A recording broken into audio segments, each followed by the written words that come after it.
जय हिंद दोस्तों, एक बार फिर से आप सभी हमारे प्यारे दोस्तों का स्वागत है बीए सेमेस्टर वाला में। साथियों, आज के इस क्लास में हम लोग कवर करेंगे BA third year 6 semester exam 2024-25 में सोशोलॉजी समाजशास्त्र का पेपर सेकंड है। ठीक है, समाजशास्त्र का पेपर सेकंड है और आपका क्लास भी सेकंड है। ठीक है, अच्छा, पहला क्लास कहाँ है तो डिस्क्रिप्शन बॉक्स में प्लेलिस्ट का लिंक दिया गया है, वहाँ से आप दोनों क्लास अटेंड कर सकते हैं। ठीक है, और देखिए पेपर 1 और पेपर 2 दोनों का प्लेलिस्ट दिया गया है डिस्क्रिप्शन बॉक्स में, आप दोनों क्लास देख सकते हैं। ठीक है, बहुत ही शानदार क्लास है।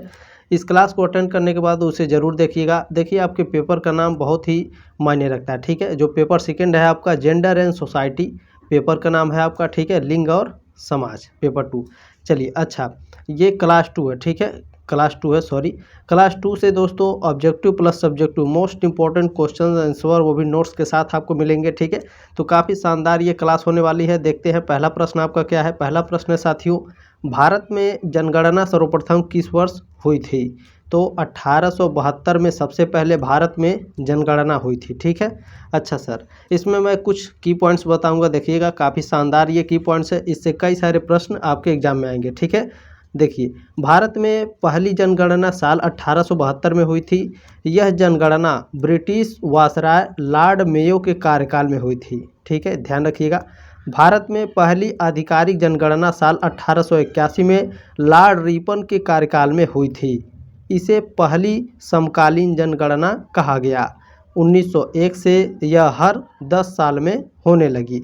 स्वतंत्र भारत में पहली जनगणना साल 1951 में हुई थी। ठीक है, आपके कई सारे प्रश्न आपको मिल गए दोस्तों। देखिए, आपके कॉम्पिटिटिव एग्जाम में भी इससे प्रश्न आते हैं। ठीक है, तो ध्यान से पढ़िएगा, काफ़ी शानदार क्लास है। और आपसे रिक्वेस्ट है साथियों, इस क्लास को इस तरह से शेयर बटन बना होगा, शेयर जरूर कर दीजिएगा व्हाट्सएप पे। ठीक है, चलिए, पहली बार विजिट किया है तो सब्सक्राइब करके प्लीज़ मुझे सपोर्ट कीजिए। ठीक है, चलिए, दूसरा प्रश्न क्या है साथियों। दूसरा प्रश्न है आपका, भारत में पहली बार संपूर्ण जनगणना कब हुई थी? बहुत ही शानदार प्रश्न है। 1881 में भारत में पहली बार संपूर्ण जनगणना हुई थी। ठीक है, चलिए, प्रश्न नंबर 3 क्या है साथियों। बहुत ही शानदार प्रश्न है। क्या है? लिंग की अवधारणा जो पुरुषों और महिलाओं के बीच सामाजिक रूप से परिभाषित मतभेदों को संदर्भित करती हैं। तो जो लिंग भेद होता है, यह लिंग की अवधारणा है। ठीक है, लिंग भेद जो पुरुषों और महिलाओं के बीच सामाजिक रूप में परिभाषित मतभेदों को संदर्भित करती हैं, लिंग भेद। ठीक है, तीसरे का ऑप्शन नंबर बी करेक्ट है आपका। प्रश्न नंबर 4 देखेंगे क्या है। संरचनात्मक सिद्धांतों के संरचनात्मक दृष्टिकोण है। जो संरचनात्मक सिद्धांत है, इसके संरचनात्मक दृष्टिकोण क्या होते हैं?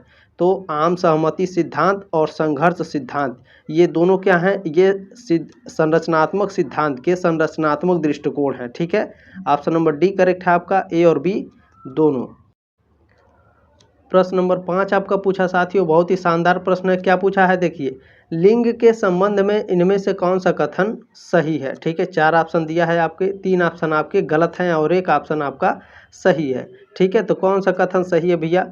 तो यह एक संख्यात्मक संप्रत्यय है। लिंग जो होता है, क्या एक संख्यात्मक संप्रत्यय होता है? बिल्कुल नहीं, ये गलत है आपका। दूसरा क्या है? जो लिंग है भैया, यह जैविक रूप से निर्धारित होता है। क्या जैविक रूप से निर्धारित होता है? ये भी आपके गलत है। ठीक है, जैविक रूप से निर्धारित नहीं होता है। जो लिंग होता है वह व्यक्ति के लिंग के समान होता है, ये भी आपका गलत है। ऑप्शन नंबर डी करेक्ट है आपका। ठीक है, जो लिंग है यह एक सामाजिक संरचना है, लिंग। ठीक है, सामाजिक संरचना है, आप समझ रहे हैं, जैसे जो स्त्री है, पुरुष है। ठीक है, तो इनकी जो संरचनाएं हैं लिंग के आधार पर होती हैं समाज में। ठीक है, तो ऑप्शन नंबर डी क्या है? करेक्ट है आपका, यह एक सामाजिक संरचना है, लिंग। ऑप्शन नंबर डी करेक्ट है 5वें का। चलिए, प्रश्न नंबर 6 क्या है। 2011 की जनगणना के अनुसार सबसे अधिक जनसंख्या वाला राज्य कौन सा है? तो जो 2011 में जनगणना हुई थी, उस समय जनसंख्या सबसे अधिक जनसंख्या वाला जो राज्य था, उत्तर प्रदेश था। ठीक है, ऑप्शन नंबर डी करेक्ट है। ये देखिए 100% आपके एग्जाम में आएगा ये प्रश्न। ठीक है, ध्यान रखिएगा। चलिए, 7वां प्रश्न क्या है। भारत सरकार ने व्यापक परिवार नियोजन कार्यक्रम किस आरंभ किया? ठीक है, किस मतलब किस सन में आरंभ किया था? भारत सरकार ने व्यापक परिवार नियोजन कार्यक्रम किस सन में आरंभ किया था भैया? तो बताइए, बहुत ही शानदार प्रश्न है। ऑप्शन नंबर बी करेक्ट है आपका। ठीक है, 1952 में भारत सरकार ने व्यापक परिवार नियोजन कार्यक्रम आरंभ किया था? ठीक है, याद रखेंगे, बहुत ही शानदार प्रश्न। देखिए जो आपका प्रश्न का लेवल रहेगा, थर्ड ईयर है, लास्ट सेमेस्टर भी है, ठीक है, प्रश्न का लेवल ऊपर रहेगा, ध्यान रखेंगे।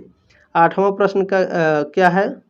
भारत के संविधान का अनुच्छेद 21A किसका अधिकार प्रदान करता है? तो शिक्षा का अधिकार प्रदान करता है। ऑप्शन नंबर डी करेक्ट है आपका। प्रश्न नंबर 9 क्या है? लैंगिक संवेदनशीलता किसके विपरीत है? जो लैंगिक संवेदनशीलता है किसके विपरीत होता है? तो लैंगिक समानता के विपरीत होता है। ठीक है, ऑप्शन नंबर डी करेक्ट है आपका। चलिए 10 नंबर प्रश्न क्या है? एक लिंग दूसरे के प्रति वरीयता या पूर्वाग्रह को क्या कहा जाता है? तो लैंगिक पूर्वाग्रह कहा जाता है। ठीक है, क्या कहा जाता है? लैंगिक पूर्वाग्रह। ऑप्शन नंबर सी करेक्ट है आपका। 11 नंबर प्रश्न देखेंगे क्या है? पुरुषों और महिलाओं के साथ निष्पक्ष रहने की प्रक्रिया को कहते हैं। जो पुरुष हैं और महिला हैं इनके साथ निष्पक्ष रहने की प्रक्रिया को क्या कहा जाता है? तो लैंगिक निष्पक्षता कहा जाता है। ठीक है, काफ़ी शानदार प्रश्न है, यह प्रश्न आपके एग्जाम में देखने को मिलेगा। ठीक है, ध्यान रखेंगे इस प्रश्न को। चलिए प्रश्न नंबर 12 क्या है? महिला अधिकारों की दृष्टि से अत्यंत महत्वपूर्ण वर्ष माना गया है। जो महिला अधिकार है, ठीक है, इसका महत्वपूर्ण वर्ष कब माना जाता है भैया? तो 2020 को। ऑप्शन नंबर बी करेक्ट है आपका।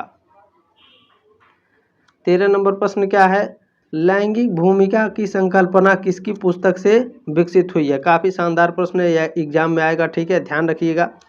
तो जो कैरोलिन मोसर थे, ठीक है, कैरोलिन मोसर, इनकी जो लैंगिक भूमिका की संकल्पना है इनकी पुस्तक से विकसित हुई है। ठीक है, चलिए ध्यान रखिएगा, जो लैंगिक भूमिका की संकल्पना है कैरोलिन मोजर की पुस्तक से विकसित हुई है। ठीक है, ध्यान रखिएगा, बहुत ही शानदार प्रश्न है।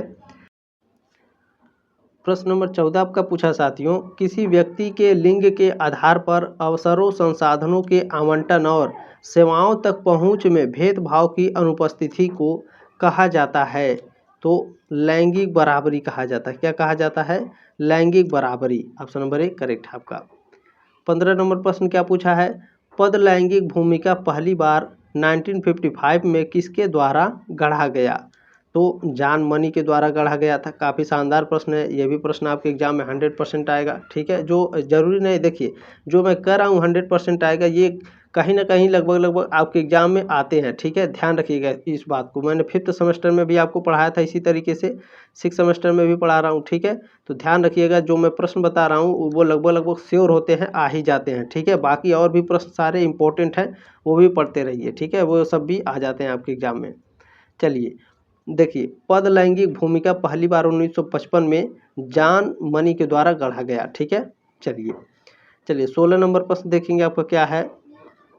प्रश्न नंबर 16 है साथियों आपका, लिंग एक है। लिंग क्या है भैया? लिंग एक सामाजिक निर्माण है। अभी मैंने ऊपर आपको पढ़ाया है। ठीक है, चलिए ऑप्शन नंबर बी करेक्ट है आपका। 17 नंबर प्रश्न क्या है? घरेलू हिंसा अधिनियम के अधीन समक्ष न्यायालय से अभिप्रेत है। क्या अभिप्रेत है भैया? तो प्रथम श्रेणी के न्यायिक मजिस्ट्रेट या मेट्रोपॉलिटन मजिस्ट्रेट या का न्यायालय होता है। ठीक है, मेट्रोपॉलिटन मजिस्ट्रेट का न्यायालय होता है या फिर प्रथम श्रेणी के न्यायिक मजिस्ट्रेट होते हैं। ठीक है, घरेलू हिंसा के अधिनियम से जो अधीन समक्ष न्यायालय होते हैं ये दोनों होते हैं, ध्यान रखिएगा। ठीक है, चलिए ऑप्शन नंबर डी करेक्ट है आपका। 17 नंबर प्रश्न हो गया। 18 नंबर प्रश्न क्या है आपका? पद लैंगिक भूमिका पहली बार 1955 में किसके द्वारा गढ़ा गया था? अभी मैंने आपको ऊपर पढ़ाया। ठीक है, जॉन मनी के द्वारा। 19 नंबर प्रश्न क्या है? अन्य बातों के अलावा गतिविधियों और रुचियों के माध्यम से किसी विशेष लिंग की पहचान करना कहलाता है? तो लैंगिक अभिविन्यास कहलाता है। ऑप्शन नंबर सी करेक्ट है आपका।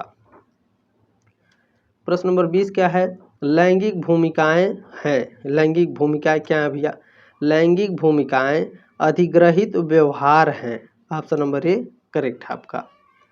चलिए 21 नंबर प्रश्न देखेंगे क्या है? घरेलू हिंसा अधिनियम 2005 के अंतर्गत घरेलू नातेदारी के अंतर्गत आते हैं। क्या आते हैं भैया? तो जो साझा गृहस्थी में रहते हैं और जो पूर्व में भी साथ रहे हों, ये दोनों क्या होते हैं? घरेलू हिंसा अधिनियम 2005 के अंतर्गत घरेलू नातेदारी के अंतर्गत आते हैं दोनों। ठीक है, ऑप्शन नंबर डी करेक्ट हो जाएगा, दोनों सत्य हैं। ठीक है, दोनों सतह ध्यान रखेंगे। चलिए देखिए, मैंने जो क्लास फर्स्ट कराया आपका क्लास 1, ठीक है, काफ़ी शानदार क्लास है, वो ज़रूर देख लीजिएगा क्लास फर्स्ट को। 22 नंबर प्रश्न क्या है आपका, घरेलू हिंसा के दायरे में शामिल है। घरेलू हिंसा के दायरे में स्वास्थ्य का संकट होता है, ठीक है, सुरक्षा का भी संकट होता है और आर्थिक नीति का भी। ऑप्शन नंबर डी करेक्ट है आपका, उपरोक्त सभी। चलिए 23 नंबर प्रश्न क्या है, इनमें से कौन एक सामाजिक प्रणाली होगा, ठीक है, इनमें से कौन एक सामाजिक प्रणाली है जिसमें पुरुष के पास प्राथमिक शक्ति होती है और विभिन्न सामाजिक भूमिकाओं में प्रबल रहता है, यानी मजबूत रहता है। तो पितृसत्तात्मक, ठीक है, ऑप्शन नंबर बी करेक्ट है। ये भी लगभग 100% आपके एग्जाम में देखने को मिलेगा ये प्रश्न, ध्यान रखेंगे। 24 नंबर प्रश्न क्या है भैया, अनैतिक व्यापार निषेध कानून कब पारित हुआ। तो यह पारित हुआ था 1956 में, ठीक है, 1956 में अनैतिक व्यापार निषेध कानून पारित हुआ था।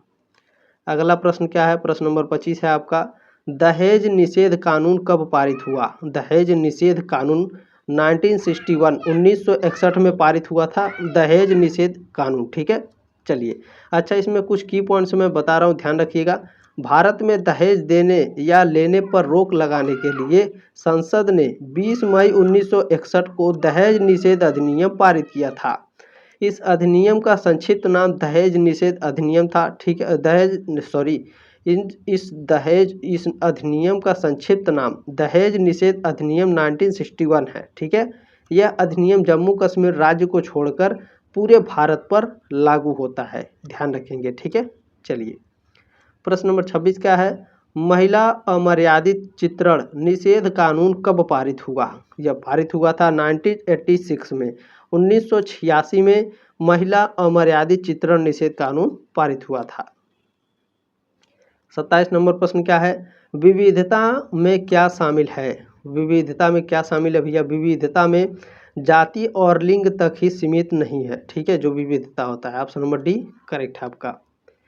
चलिए ये क्या है आपका 27 नंबर प्रश्न है, ठीक है। 28 नंबर प्रश्न देखेंगे क्या है, लैंगिक समानता का समर्थन करता है। लैंगिक समानता का समर्थन कौन करता है, गरीबी उन्मूलन, सभी लक्ष्यों के लिए शिक्षा और परिवार की आय में जो वृद्धि होती है, ये सभी क्या है, लैंगिक समानता का समर्थन करते हैं। ऑप्शन नंबर डी करेक्ट होगा, उपरोक्त सभी। प्रश्न नंबर 29 है साथियों, कार्यस्थल में महिला दुराचार निषेध कानून कब पारित हुआ। 2013 में कार्यस्थल में महिला दुराचार निषेध कानून पारित हुआ था। अगला प्रश्न देखेंगे 30 नंबर क्या है, रचनात्मकता का पिता कौन है। काफ़ी शानदार प्रश्न है साथियों, ठीक है। रचनात्मकता के पिता हैं E Paul Torrance. Option number C correct है आपका। प्रश्न नंबर 31 है, बहुत ही शानदार प्रश्न है साथियों, जिन पियाजे के अनुसार निम्नलिखित में से किस प्रश्न का उत्तर केवल औपचारिक संचालन अवस्था में बच्चे ही देंगे, ठीक है। तो ध्यान रखिएगा, यदि ए बी से बड़ा है और बी सी से बड़ा है, ठीक है, यदि ए बी से बड़ा है और बी सी से बड़ा है, ए और सी के बीच क्या संबंध है। जीन पियाजे के अनुसार इस प्रश्न का उत्तर केवल औपचारिक संचालन अवस्था में बच्चे ही देंगे, ठीक है। तो काफ़ी शानदार ये प्रश्न है साथियों, ठीक है। चलिए उम्मीद है आपको क्लास अच्छा लगा होगा। जो मैंने आपको जिम्मेदारी दी है इस क्लास को शेयर करने की ज़रूर कीजिएगा, ठीक है। सब्सक्राइब करके मुझे सपोर्ट भी कीजिए। क्लास अच्छी लगी है तो एक लाइक ज़रूर करके जाइएगा, ठीक है। जल्दी मिलते हैं नेक्स्ट क्लास में, तब तक के लिए जय हिंद, वंदे मातरम, अपना ख्याल रखिएगा।